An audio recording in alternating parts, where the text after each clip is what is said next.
नमस्कार, channel one news देख रहे हैं आप। मैं हूं गीतांजलि शर्मा। कांग्रेस में से बहुत ही कम नेता हैं जिन्हें भारतीय संस्कृति का पूरा ज्ञान हो, जो पूरी तरह से संस्कृति को पहचानते हों और फिर अपनी जबान खोलते हों। एक ऐसे शख्स हैं जो जानते हैं कि कब उन्हें क्या कहना है और कितना कहना है। गांधीवादी विचार रखते हैं ये। देश की राजनीति में काफ़ी वक्त से सक्रिय हैं, पार्टी से जुड़े हैं, लेकिन देश से जुड़ाव हल्का नहीं है। ऐसे ही एक नेता से आज हम करेंगे देश की बात। तो देश की बात में आज हमारे साथ हैं डॉक्टर अजीज कुरैशी जी, जो कि कांग्रेस के वरिष्ठ नेता भी हैं, राज्यपाल भी रह चुके हैं। सीधा उन्हीं की ओर रुख करते हैं। डॉक्टर साहब, स्वागत है आपका। Thank you. डॉक्टर साहब, राजनीति का जो करियर है आपका काफ़ी वक्त पुराना है, काफ़ी वरिष्ठ नेता आप कहे जाते हैं। अब तक का सफ़र राजनीति का कैसा रहा आपको? देखिए, राजनीति का करियर आप कह लीजिए उसे, लेकिन जब मैंने अपने सफ़र का आगाज़ किया उस वक्त राजनीति का केवल एक उद्देश्य था, सर्विस, सेवा, मान्यता की, देश की और जनता की। और ये यकीन था कि service is the main reward. जो आप लोगों की सेवा करेंगे वही रिवॉर्ड आपका है। तब ये टिकट और ऑफिस और राज्यसभा और लोकसभा और मंत्रिमंडल, ये कभी कल्पना भी नहीं होती थी किसी बात की इसकी आगे। बिल्कुल, जिस वक्त आप जुड़े। हाँ, ये उस वक्त तो मैंने आपसे पहले भी कहा कि मैं तो नेहरू जी की जो आवाज़ थी, जो सारे देश में थी, पूरा देश उनको अपना हीरो मानता था, तो मैंने तो उस आवाज़ पे अपने आप को उनके चरणों में समर्पित कर दिया था। ख़ास उद्देश्य जो था पंडित जी का, कि आज़ादी हासिल करने के बाद भी हमारी मंजिल अभी नहीं आई है। जब तक हम हर आँख से चुन चुन कर एक एक आंसू नहीं पोंछ देंगे, जब तक मानवता की आंखों में एक भी आंसू बाकी है। वाकई जिस वक्त देश आज़ाद हुआ था उस वक्त देश हमारा सफ़र ख़त्म नहीं होगा, हमारा संघर्ष जारी रहेगा। मतलब तो वो जो उनका एम था, जो महात्मा गांधी का विचार था, जो पंडित जी ने भारत की पार्लियामेंट में पहले प्रधानमंत्री की हैसियत से दोहराया, वचन लिया इसको आके कि हमारी मंजिल ये है। उस वक्त तक करोड़ों लोगों ने मुझ जैसे पंडित जी के चरणों में अपने आप को समर्पित कर दिया था। कि तो वो जो सफ़र जो था वो कोई किसी ऑफिस के लिए नहीं था, पद के लिए नहीं था, सिर्फ देश के लिए था। मतलब मेरा अकेला नहीं था, कोई आम तरीका ये था, मतलब आम विचारधारा ये थी आगे ये। और कभी हमें कुछ मिल जाएगा ये सोचते भी नहीं थे जी। बस एक दिल में था कि देश के लिए कुछ करना है, ये जज्बा लिए आप चले। कैसे जुड़ाव धीमे धीमे बढ़ा? देखिए, ये वो जो मेरी पीढ़ी थी उसके दिल में एक बेचैनी थी, एक आग थी, और वो आग ये थी कि हम समाज को बदल कर एक नए समाज की स्थापना कर सकते हैं। ये दुनिया बदली जा सकती है और आम इंसान के लिए इस दुनिया को बेहतर जगह बना जा सकता है जिंदगी गुजारने के लिए। ये तड़प थी उसमें, और चेंज करने का माध्यम था, परिवर्तन का माध्यम था, जो अनफॉर्चुनेटली आज नहीं है। आप ये मानते हैं कि जो उस वक्त काम किए जाते थे वो देश के भले के लिए होते थे, देश की हर बात को सोचकर होते थे, लेकिन जो अब राजनीति जिस ओर जा रही है, जिस दिशा की ओर जा रही है, उसको देखते हुए आपके विचार? देश के भले के अलावा सब काम होते हैं उसमें। जी, देश का भला बाद में है, हमारा व्यक्तिगत लाभ कितना है जी, हमारा व्यक्तिगत, हमारे परिवार का, हमारी पार्टी का, हमारे ग्रुप का, ये कितना लाभ इनको मिलेगा, ये उद्देश्य पहला होता है लोगों का आमतौर से आके। ये सभी लोग ऐसे नहीं हैं, अच्छे लोग भी अब भी हैं आज, लेकिन मेजॉरिटी जो लोग हैं वो व्यक्तिगत लाभ के लिए देश के स्वार्थ को कुर्बान कर देते हैं और देश के हित की भी कोई काम नहीं करते। क्या आप मानते हैं कि आपकी पार्टी के भीतर ही कुछ ऐसा चल रहा है? मेरी पार्टी नहीं है, सबका ये हाल है, मतलब समाज का पूरी हाल है, सभी पार्टियों का ये हाल है। लेकिन आपकी पार्टी जो है वो चारों ओर इस वक्त देखा जाए तो चारों ओर हम कह सकते हैं चित पड़ी है। क्या वजह इसकी मानी जाए? कैसे ऐसे कौन से ऐसे पॉइंट्स आपसे रह गए हैं, आपकी पार्टी में रह गए हैं, जिन पे विशेष तौर पर ध्यान देना चाहिए था, लेकिन कहीं ना कहीं उनको दरकिनार कर दिया गया? देखिए, जनता के और नेताओं के बीच जो एक लाइव रिलेशनशिप होना चाहिए, रिश्ता होना चाहिए, जीवित होना चाहिए। मतलब ये कि कोई भी कार्यकर्ता जब चाहे जाके मिले किसी नेता से, अपनी जो दुख दर्द जाके बताए, उसको समस्या बताए। उसके लिए तो जनता दरबार भी लगाने की कई जगह कोशिश होती है। हाँ, लेकिन ये अनफॉर्चुनेटली हमारे यहाँ ये नहीं हो पाया। हमारे जो नेता बड़ी बड़ी पोस्ट पे थे, बड़े अहदों पे थे, मैं कुछ लोग तो मिलते थे, बट बाय एंड लार्ज लोग मिनिस्टर्स थे और बड़े अहदों पे थे और बड़ी पदों पे थे। वहाँ वो जनता और उनके बीच, कार्यकर्ताओं उसके बीच एक वैक्यूम आ गया, रिश्तों में कमी आ गई है। और कुछ अनफॉर्चुनेटली हमारे स्कैंडल ऐसे हुए, एक दो नहीं, काफी ज्यादा। हाँ हुए, काफी मान ज्यादा मान रहा हूँ ना, हुए, तो कहीं मैं कहीं पार्टी की मान रहा हूँ बहुत आगे। अच्छा। उसके लिए पार्टी जिम्मेदार नहीं थी, हालांकि सोनिया गांधी जिम्मेदार नहीं थी उसके लिए आगे, लेकिन अनफॉर्चुनेटली गवर्नमेंट पे वो लाभ आया, वो इल्ज़ाम बेले में आया, और पार्टी की जो लीडरशिप थी उसका काम था उसको डिफेंड करना, वो प्रॉपरली डिफेंड नहीं कर पाया उसको आगे, ना फ्लोर ऑफ द हाउस पर, ना बिल्कुल, कहीं ना कहीं उन सब चीजों का जवाब सोनिया जी अकेली करते नहीं उसको, लेकिन अकेले के बस की बात नहीं थी उनकी, जितना बस था उन्होंने किया आगे, लेकिन उनके जो कुलीग्स थे, साथी जो थे, उन्होंने फेल किया उनको आगे। और वो एक जो मास बेस बनाकर जो एक अटैक करना चाहिए था अपोजिशन पर, कि प्रोपेगेंडा है, गलत है, ये अपना डिफेंस करना चाहिए था, वो हम डिफेंस नहीं कर पाए। तो नेचुरल बात है, जब नहीं कर पाए तो परिणाम तो ये होता फिर। जाहिर तौर पर परिणाम यही होता और कहीं ना कहीं वही हुआ है, और पार्टी के लिए जो बहुत बेहतर नहीं है। लेकिन अब जो हम करंट सरकार की बात करते हैं, मोदी सरकार की बात कर रहे हैं, गंगा सफाई, गंगा अभियान, आप भी इससे काफ़ी वक्त से जुड़े रहे हैं, आपने काफ़ी आवाज़ बुलंद करके इस मुद्दे को उठाया है। लेकिन अब ये जो अभियान है, चलाने की बात हो रही है, क्या आपको लगता है ये सही दिशा की ओर जा रहा है या इसमें कुछ बदलाव की देखिए, जरूरत है? ये गंगा अभियान, गंगा की सफाई या गौ रक्षा की ये बात है,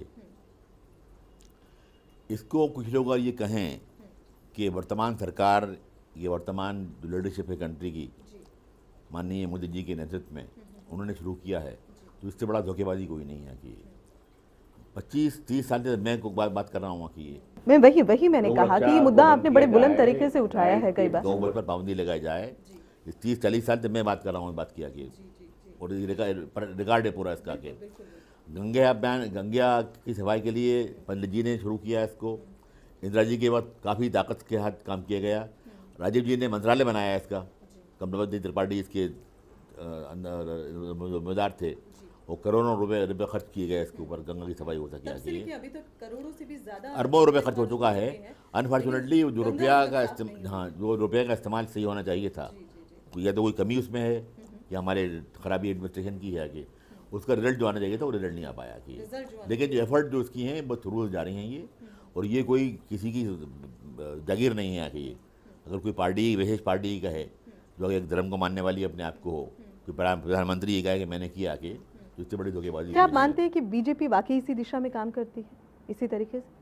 देखिए, बीजेपी केवल अवसरवादी एक संस्था है जो हिंदू सेंटिमेंट्स को भड़का कर, चाहे कोई कितना ही हमारा नुकसान क्यों नहीं हुआ कि, उनका राजनीतिक लाभ कितना हो सकता है, उनको एक हिंदू भावनाओं को भड़का कर उस नाम पे वो काम करते हैं, जो जिसको इस देश की जनता स्वीकार न किया है न करेगी आके। ये वर्तमान में उनकी पार्लियामेंट के अंदर सीट आ सकती हैं आके ये, लेकिन ये कोई परमानेंट बात नहीं है आगे। जनता ने कभी, हिंदुस्तान की जनता और ख़ास तौर से जो हिंदू आबादी है, इसका इतना विशाल इसकी हृदय है इसका, इनकी सोच इनकी इतनी है आगे। और आप इतिहास के आप उठा के देखें कि जिन लोगों ने हिंदुस्तान पे हमला किया, जो इन्वर्टर्स आए, आई मीन मुस्लिम्स, उन लोगों को जगह दी यहाँ की हिंदू आबादी ने आगे, बसाया, जगह दी उनको, इतिहास गवाह है पूरा उनको, और एक कॉमन सोसाइटी के अंदर ले लिया उनको अपने अंदर आके कि जो धर्म बाहर से आए उनको पनाह दी है उन्होंने कि इस्लाम यहाँ आया, क्रिश्चियनिटी यहाँ पे आई, ज्यूज़ यहाँ पे आए, सब रहे आके, और कभी इनको कोई धार्मिक पॉइंट ऑफ व्यू से यहाँ की हिंदू आबादी ने या हिंदू सरकार ने परेशान नहीं किया उन्होंने। तो ये जो इतना महान जो हिंदू फिलासफी इतनी महान हो, हिंदू फिलासफी जो है, मेरा विचार, पर्सनल विचार है कि हिंदू एक धर्म नहीं है, Hindu is the way of life, Hindu एक विचारधारा है, समाज की स्थापना है, सोसाइटी है। लेकिन क्या आज विचारधारा कारगर साबित हो? नहीं, ये तो बर्बाद कर रहे हैं इसको अभी। बीजेपी की सबसे बड़ी दुश्मन हिंदू फिलासफी की, हिंदू परंपराओं की, हिंदू कल्चर की, हिंदू विचारधाराओं की। खाली राम मंदिर हम बनाएंगे या मुसलमानों को देश के बाहर, लेकिन उसमें भी कह दिया गया कि राम मंदिर बनाना भी इतना आसान नहीं है, राज्यसभा में बहुमत नहीं है, तमाम तरह की बातें अभी राजनाथ जी गृह मंत्री ने, और या किसी को हरामजादा बोल दो, किसी को सुअर बोल दो, किसी को निकाह देश से बाहर कर देंगे, ईसाइयों को, मुसलमानों को बाहर कर देंगे। ये खोखले नारे लगाने के बाद ये जनता स्वीकार नहीं करेगी। बिल्कुल, जनता स्वीकार नहीं करेगी। और जाहिर सी बात है, जब राम मंदिर का आंदोलन चलाया, पूरे देश को उन्होंने मतलब इकट्ठा करने की कोशिश की, तब बीजेपी की बुरी तरह पराजय हुई थी। मतलब आप जानती हैं इतिहास बाकी है। मतलब अयोध्या में हार गई थी बीजेपी, जहाँ राम मंदिर, हाँ वहाँ खुद हार गई थी बीजेपी। उत्तर प्रदेश में हार गई थी बीजेपी, पार्लियामेंट में हार गई थी बीजेपी। तो ये तो कहीं ना कहीं आप ये मानते हैं कि अब दुनिया या देश के लोग अब ये समझने लगे हैं कि ये राजनीति से प्रेरित जो कदम है वो उठाए जा रहे हैं, या वाकई देश की सुविधा में, ये देश की आस्था को कहीं ना कहीं ध्यान में रखे उठाए जा रहे हैं, लोग अब इतना समझने लगे हैं? देखिए 1920 में ये it was 20s, Mahatma Gandhi ने कहा था कि आर्थिक संघर्ष दुनिया में इतना भयंकर हो गया है, उसका रूप इतना खतरनाक हो गया है, और संघर्ष की वो पिच पे हम पहुँच गए हैं कि अगर भगवान भी इस धरती पर आएगा तो हिंदुस्तान का रहने वाला गरीब आदमी भगवान को भी केवल रोटी के रूप में स्वीकार करेगा। अगर नया अवतार लेके भगवान भी आ जाए तो भगवान को भी रोटी के रूप में उतार लेके आना पड़ेगा, वह हिंदुस्तान का नंगा भूखा गरीब आवाम जो है, जनता जो है, ये भगवान को भी। कुल मिला के हमारे देश की जो दशा है आर्थिक दृष्टि से अगर देखा जाए तो कहीं ना कहीं इसी तरह से होती जा रही, तो आज उससे ज़्यादा बुरा हाल है आज उससे। लेकिन इसको सुधारने के लिए तो कई काम किए जा रहे हैं, और जब आपकी सरकार थी उस वक्त भी कई वादे किए गए बहुत वादे किए हम थे, इसे करेंगे, बहुत काम किया, स्थिति जो खराब हो रही है उस पर करेंगे, काम किया आगे। और ये जो आज हमारे माननीय प्रधानमंत्री बोलते हैं, मनमोहन सिंह उस वक्त प्रधानमंत्री थे, अर्थशास्त्री कहे जाते हैं। मनमोहन जी की बात तो मैं बाद में करता हूँ। आज ये कहा जाता है कि 60 साल का कचरा हम साफ कर रहे हैं, शर्म आना चाहिए कहने वालों को। अभी 60 साल में हिंदुस्तान का जो खड़ा हुआ है ये केवल पंडित जवाहरलाल नेहरू की अपनी सोच है, उनकी पॉलिसीज़ हैं, उनकी सरकार है, उनका शासन था, उनकी थिंकिंग थी, जो हमको एक बड़ी मजबूत बुनियादों पर छोड़ के चले गए हैं। तो यानी कि आप कहना चाहते हैं कि जो सारा हमारा आज ये जो मिसाइल जा रहा है अच्छा मार्स के ऊपर, ये मोदी जी ने कर दिया साल भर में आके। आज ये नहीं, इस पर जाहिर सी बात है कि इस देश की और काम तो बहुत पहले से ही चला रहा था, जो आपकी हो रही है, जी जी ये बचा मैंने कर दिया इसको आके आज। यानी हमने पंडित जी के नेतृत्व में जो पॉलिसीज बनी थी, तब हमने समंदर का सीना चीरकर तेल निकाला। आयरन सुनती होंगी आप, ये आर्यभट्ट भेजा आसमान के ऊपर, हिंदुस्तान छठा मुल्क बना, न्यूक्लियर क्लब हमने ज्वाइन किया, स्पेस क्लब को ज्वाइन किया। ये यानी कि इसकी आधारशिला हम कह सकते हो तो बहुत पहले से एटॉमिक एनर्जी पंडित जी ने उस पर तवज्जो दी, खुद उसके मंत्री बने आके ये, और उनकी ज़िंदगी में एटम बम बनाने के लिए हम सब सक्षम हो गए थे कि। But Nehru was a great philosopher and great man, उनसे बड़े स्टेट्समैन दुनिया में कम हुए आके। ये उनकी थ्योरी थी कि एटम फॉर पीस, एटम हम बना लिया हमने, उसका इस्तेमाल हम करेंगे खेती के लिए, कैंसर ट्रीटमेंट के लिए, इलाज के लिए, और बिजली बनाने के लिए, गरीबी विकास के कार्य में। बिल्कुल बिल्कुल, ये नेहरू की फिलॉसफी थी कि सब कुछ करने के बाद भी उन्होंने जो नष्ट करने वाली उसका रूप था उसको नहीं अपनाया, और इसमें लग गए पूरा कि अब आज हम सीना खोल के कहें कि हमने ये कर लिया, हमने वो कर लिया, तो लोग इतने बेवकूफ। तो देश की जनता कहीं ना कहीं इस बात को समझने लगी। यानी कि राहुल गांधी ने भी कुछ दिन पहले कहा था कि जो बीजेपी है वो बदलाव की नहीं बदले की राजनीति कर रही है। मेरे ख्याल में सही बात है ये, मैं आई एग्री विद हिम, मतलब मेरे ख्याल में सही कहा था उन्होंने। मतलब और जी भूमि अधिग्रहण बिल की बिल्कुल खास तौर पर लेकर उन्होंने अपना ये बयान दिया था। भूमि अधिग्रहण बिल क्या वाकई आप मानते हैं कि कॉर्पोरेट जगत के लिए बेहतर है? हिंदुस्तान के गरीब किसानों को कुछ कॉर्पोरेट खानदान के हाथ में गिरवी करने की, मॉर्गेज करने की, बेचने की बात है। मतलब उनको बर्बाद करने के उद्देश्य से है ये, और हिंदुस्तान का आवाम, हिंदुस्तान का किसान बर्बाद हो जाएगा अगर ये बिल पास कर दिया गया। मतलब लेकिन हर कोने पर जितनी ताकत से उसको वापस करना चाहिए। लेकिन गवर्नमेंट तो तैयार है, उसमें अगर कुछ संशोधन करने हैं उसके लिए भी तैयार है। अगर इस भेजे ना उसको, लोग सेट कमेटी को भेजें, उसको सेट कमेटी को भेजें। लेकिन जब आपसे इस बारे में बात की जाती है तो यही कहा जाता है कि आप लोग साथ नहीं देते हैं, जब बात करने का वक्त होता है उस वक्त नहीं देते हैं। हम देख रहे हैं कि आप किसानों को गला काट कर उनके खून से आप किसी कारपोरेट घराने की पेंटिंग में रंग भरना चाहते हैं, उनके खून से आप उनकी गुलाबों को सींचना चाहते हैं, उनके बागों को उनके खून से आप आपाशी करना चाहते हैं, तो हम क्यों करेंगे इसको? अगर भूमि अधिग्रहण बिल, जिस तरह से आपका विरोध चल रहा है लगातार, और सरकार कहती है कि हमारी ओर से ये बिल बिल्कुल सही है, इसका क्या निष्कर्ष निकलता नजर आ रहा है भविष्य? मतलब ज्वाइंट सेट कमेटी पार्लियामेंट के बाद भेजें इसको, अब द बोथ हाउसेज, ये सेट कमेटी राज्यसभा डिमांड किया गया, वहाँ भेजें उसको आके, मिल के बात करें, बहस करें, चर्चा करें, पूरे कॉन्सेंसस जो बन जाए। लेकिन गवर्नमेंट कहती है कि आप चर्चा के लिए तैयार नहीं होते क्यों नहीं हैं। तैयार है आपको? सबने कहा, अभी दिग्विजय सिंह ने का स्टेटमेंट था अभी, sended to select committee, parliament Rajya Sabha में लोगों ने कहा, ये वही तरीका तो यानी कि अगर ऐसा होता है तो आप बहस और चर्चा दोनों के लिए तैयार हैं। हाँ, बात हो जाए, चर्चा हो जाए तो ठीक है, उसके बाद एक परंपरा सी बन गई है कि केंद्र जो है सत्ता बदल रही है, ऐसा यूपीए के टाइम में भी हुआ और ऐसा बीजेपी के वक्त भी देखा जा रहा है। जैसी सत्ता बदलती है, राज्यपालों को बदल दिया जाता है, बदलाव कर दिए जाते हैं, नीतियों के नाम को बदल दिया जाता है। क्या कहेंगे आप? मेरे ख्याल में गलत है वो, अगर हमने किया तो वो भी गलत था, और आज जो हो रहा है वो ये भी मैं गलत इसलिए ज्यादा प्रश्न आपसे करूं क्योंकि आप खुद भी इसी तरह है। जी से हाँ, इसी देखिए, राजनीति के राज्यपाल शिकार की- हैं कहीं ना कहीं। राज्यपाल की कॉन्स्टिट्यूशनल एक पोस्ट है, वो कॉन्स्टिट्यूशनल पोस्ट को एक दफ्तर के बाबू की तरह इस्तेमाल नहीं करना चाहिए।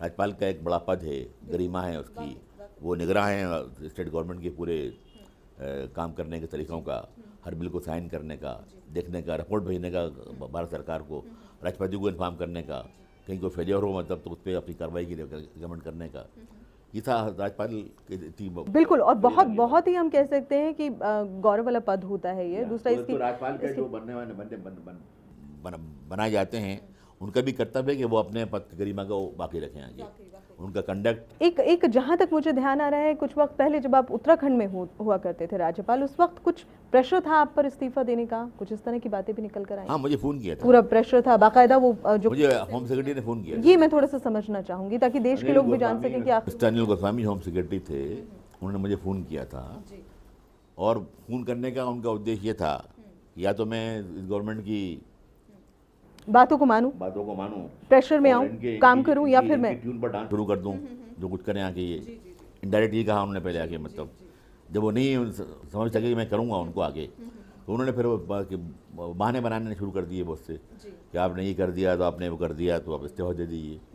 तो मैंने एक बार जब मुझे फ़ोन किया तो मैंने बहुत लाइटली लिया होगा कि चलिए। नहीं, मैंने लेकिन मन को बहुत गर्व, मैंने ठीक किया उनको आगे। मैंने कहा आपकी हैसियत क्या है भाई, you too small a man, अगर मुझे बोलने का है। और इस्तीफा अगर चाहिए होता है तो मेरे ख्याल से जो प्रोसीजर होता है वही होता है, या अव्वल तो पीएम कहें, हम पीएम कहें, होम मिनिस्टर कहें, इसके लिए बाकायदा आपको एक लेटर दिया जाएगा, उसमें आपके रीजन, जैसे कमला बेनीवाल के साथ में हुआ, बाकायदा उसमें कई टर्म्स डाले जाते हैं कि भाई आपकी ये वजह है, आप इस्तीफा दे दीजिए। लेकिन बेवजह बैठे बैठे एक इस तरह से जो प्रश्न किए जाए या इस्तीफा देने का प्रेशर कहा जाए, तो वाकई वो सवालों के घेरे में आ जाता है। किस तरह से आपने फिर खुद को इस पूरे मामले में? मुझे तो उन्होंने शुरू में कहा मुझसे, फिर मुझे भेज दिया उत्तर प्रदेश। उत्तर प्रदेश में मेरे पास ये फीलर भेजे गए, खुद अनिल गोस्वामी ने जो बात की मुझसे, डायरेक्ट तो बात नहीं की, इनडायरेक्ट मतलब यही था कि अगर मैं वहाँ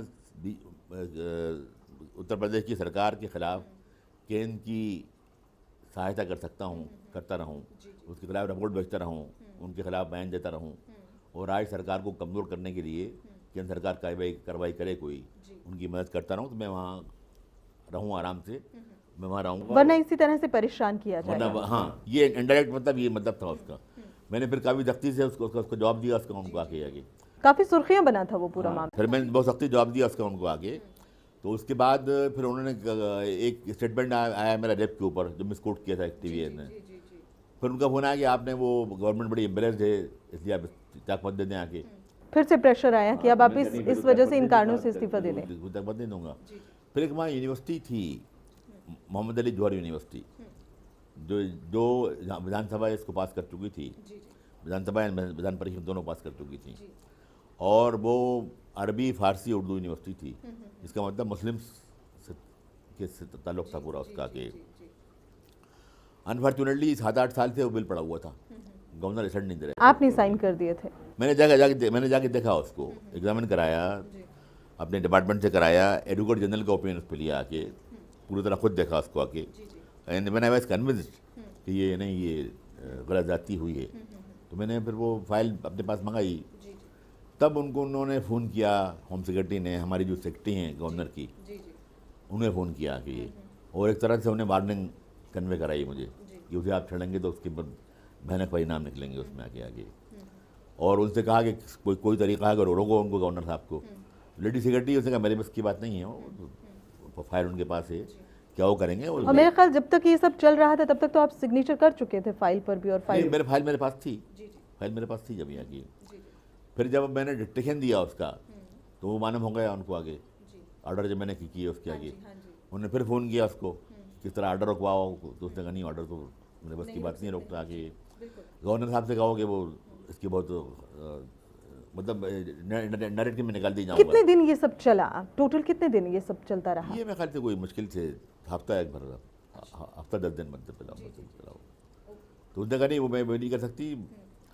और फिर उसने कहा वो तो साइन कर दिए उन्होंने आके, ये कि उसको रोक दो, उसने कहा वो रोक भी नहीं सकती मैं तो आके। तो फिर कहा कि फाइल मेरे पास भेज दो। फाइल मंगाई भी होम मिनिस्ट्री में, तो वो लेडी ने मुझसे कहा कि साहब ये केस फाइल मंगाई जा कराएं या मुझसे कराएं। मैंने कहा बिल्कुल पूरी फाइल भेज दो, मगर पहले ऑर्डर उसके इशू होंगे, यहाँ से नोटिफाई होगा। आप अपनी बात पर अड़े हुए थे कि भाई पहले जब तक ऑर्डर नहीं होते तब तक ऑर्डर इशू होंगे, उसके नोटिफिकेशन निकलेगा उसका, क्योंकि आप उसे पूरी अच्छे से स्टडी कर चुके थे और उसको उसमें कोई खामियां नहीं थी जिसकी वजह से वो पेंडिंग रहे। जानता हूँ, मैं रहा हूँ शायद कुछ दिन से आगे। तो जब हो गया पूरा तो मैंने कहा इसको फिर भेज दो फाइल को आगे। फिर उन्होंने कहा कि कोई तरीका नहीं है रुकवाओ इसको। तो कहा नहीं साहब, somebody goes to high court, और हाई कोर्ट में अगर कोई जाकर रोकने का कहे रोक दे तो ये रुक सकता है, वरना फिर मतलब कानूनी प्रक्रिया के तहत अब ये रुक सकता है, वरना फिर नहीं। फिर उसके बाद फिर मैंने कहा फाइल चली गई आके। फिर मुझे कहा गया कि वो हाई कोर्ट में पिटीशन हुआ है, कोई तरीका ऐसा होगा। आप ये कहने के नहीं मैंने गलती जल्दी में कर दी है, मैंने देखा नहीं है इसको, मैं रिव्यू करना चाहता हूँ, करना चाहता हूँ। तो मैंने कहा I am not a fool, don't try to make me a fool, मतलब I will never do it. तो मतलब ठीक है फिर आप छुट्टी कर देंगे, मैंने कल करते आज कर दी। अच्छा, तो ये पूरी प्रक्रिया इस तरह से चली है, मतलब एक तरह से बिसात पूरी से बिछाकर फिर उसके बाद ये सब हुआ। अब आप पार्टी से दोबारा से जुड़ गए हैं। मैं पार्टी तो टेक्निकली अलग होना पड़ता है आदमी। नहीं बिल्कुल, ये तो प्रोसीजर है। अगर आप इस संवैधानिक पद पर जाते हैं तो जाहिर सी बात है कि त्याग पत्र देकर ही जाएंगे। लेकिन अब चूंकि पार्टी से आप दोबारा जुड़े हैं, आगे पार्टी को किस तरह से मजबूती देंगे आप? आपके अनुभव से पार्टी किस तरह से लाभान्वित होगी? देखिए, जो कांग्रेस पार्टी की बुनियादी पॉलिसीज़ हैं, जो पूरे स्टेप पोर तक पहुंचना है, झुग्गियों में, झोपड़ों में, किसानों, बेसिक जो मुद्दे हैं, जो जुड़ाव, मैं तो वही काम किया है ज़िंदगी भर, वही मैं काम करूंगा मतलब। और जो आदेश होगा सोनिया गांधी जी का, she is my leader, she is my leader, और मेरी वही लीडर रही हैं, वही लीडर रहेंगी मेरी आगे। जो उनका आदेश होगा मैं उस वही काम करूंगा मतलब। तो जैसे पार्टी का आदेश होगा, जो पूरा करियर है जी, मेरा जो पूरे करियर है, that is because of Nehru Gandhi family. जाहिर सी बात है, और शायद तभी आपने अपना जीवन जो है एक ही पार्टी को समर्पित रखा है, देश को समर्पित। पंडित जी के चरणों से मैंने शुरू किया था अपना करियर, इंदिरा जी ने मुझे बढ़ाया। और मैं तो एक बार किसी से कहा था, उनसे मैंने कहा था कि मैडम मेरा तो जो करियर है पॉलिटिक्स से, it start from your door steps and and there itself. मतलब आपकी सीढ़ी तो शुरू होती है, आज की डेट में बहुत सुविचार इसे हम कह सकते हैं, मैं खत्म हो जाती है। और आज भी मैं आपसे कह रहा हूँ, कि शायद इसको लोग समझे कि मैं कुछ गलत बात कर रहा हूँ। आज भी सोनिया जी अगर मुझसे कहें कि मुझे अपने चरण धोने के लिए, पैर धोने के लिए तुम्हारा खून चाहिए, I can give every drop of my blood. यानी कि निसंकोच आप इस कार्य के लिए तैयार रहेंगे। वाकई तो पार्टी जो कहेगी उसी दिशा में आप आगे काम करेंगे। आखिरी खतरा उनको अगर पैर धोने को चाहिए तो उनको दे दूंगा सोनिया जी। वाकई जीवन हो तो ऐसा, पार्टी को समर्पित हो कोई व्यक्ति तो शायद इसी तरह से होगा।